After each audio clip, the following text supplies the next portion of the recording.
welcome to the Parenting Breakthrough, where we provide practical advice and encouragement for parents going through the ups and downs of raising kids. So I'm Coach Rich, your host and fellow parent, and today we're diving into a topic that really often gets pushed to the bottom of the priority list, which is self-care. If you're feeling exhausted, overwhelmed, like you're running on empty, then this episode is totally for you. I'm going to share the 3 most overlooked self-care tips for moms and dads and caregivers that can make a huge difference in your energy and your mood and your overall well-being, and when it boils right down to it, your ability to parent effectively. So what is the reality of parental exhaustion here? It's real, right? I'm sure you felt it at least once. Parenting is hard. And never mind if your kid has some sort of label of neurodivergent or autistic or ADHD or whatever, it happens to all parents. And that's, it's a level of challenging that only parents can kind of understand. Between, juggling appointments, managing when things don't go your kid's way and they can't deal with it, dealing with school stuff, trying to maintain a semblance of normalcy at home. It's no wonder a lot of parents feel completely drained. So why does self-care feel so impossible to us if it's so important? A lot of us probably feel guilty about taking time for ourselves.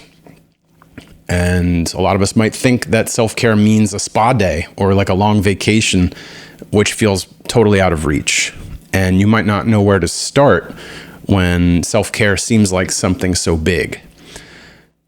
But let's really be clear here. Self-care is not selfish. It's not extravagant. It's key. It's essential.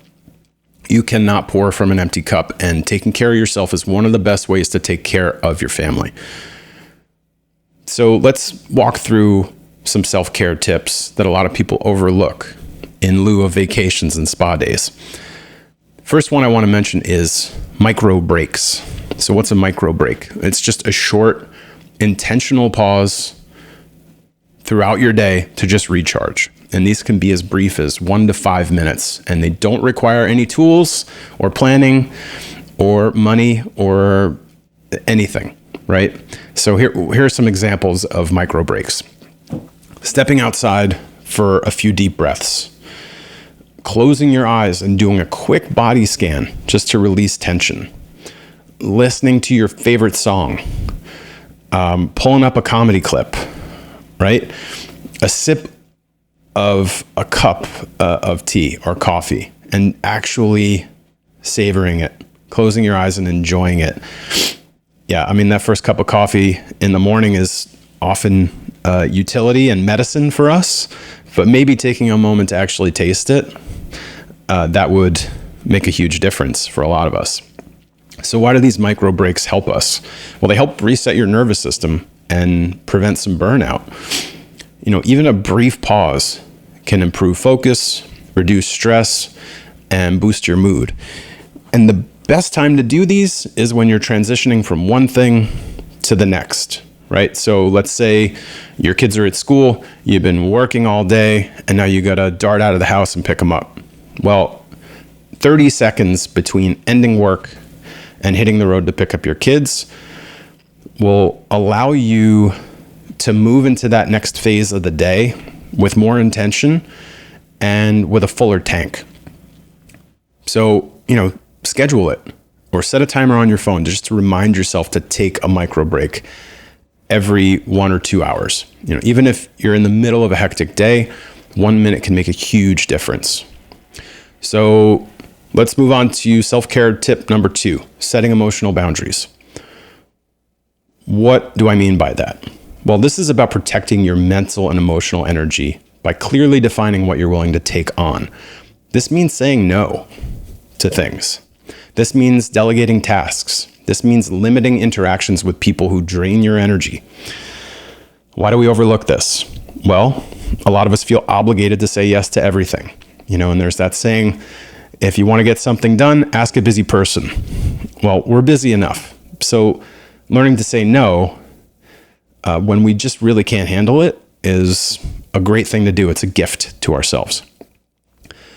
we also overlook this because there's often pressure to meet some kind of expectation from society or your family. And it can feel uncomfortable to assert your needs, and it can feel selfish to assert your needs. But let's talk about how to set boundaries in a way where you feel good about it, you don't feel guilty, and you're not offending people. So the first thing to do is just start small. Practice saying no to low stakes requests, like declining an invitation to an optional event. Communicate clearly, be honest and direct, but be kind, but be direct. For example, just say, I'd love to help, but I'm really spread very thin right now, and I need to focus on my family. And another great way to do this is to say, I would love to join, but I have my head down on a really important deadline right now, and I need to give it all my time. People will understand, right? You can be that vague about it. And, if they ask, I guess you could make something up, but we all have stuff we need to get done. And deadlines don't mean something external. It could be a deadline you set for yourself. I'm going to get this done by this time. That's my deadline. And just say, I have a deadline that I need to hit. If I don't hit it, I'm going to have a huge problem. So sorry, I can't join you. And then be consistent. Boundaries take time to stick. So don't get discouraged if you need to repeat yourself a little bit. Set that boundary and hold it. So here's one small action you can take in terms of boundaries. Identify one area of your life where you feel overwhelmed and set a boundary around that overwhelm this week. It could be with a family member, it could be at work, or even with yourself.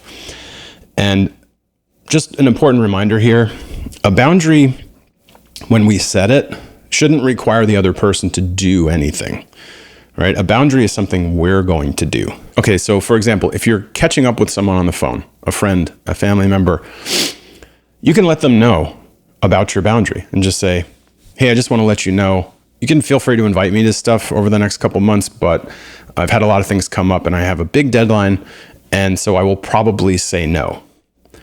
That's you setting a boundary. You're not requiring them to do anything different. You're just letting them know, next time you invite me to something, there might be a no coming, and I want you to expect that. Okay, so that's boundary setting 101. I should probably do an entire podcast just on boundaries, but let's move on from here so we can get to overlooked self-care tip number 3, celebrating small wins. So what does this mean? Parenting is full of small daily victories that often go unnoticed. So celebrating these wins can shift your perspective and boost your confidence. So what are some examples? Your kid tried a new food, tried a new activity, or you stayed calm during a difficult moment, or you completed a task you've been putting off. So why does this work?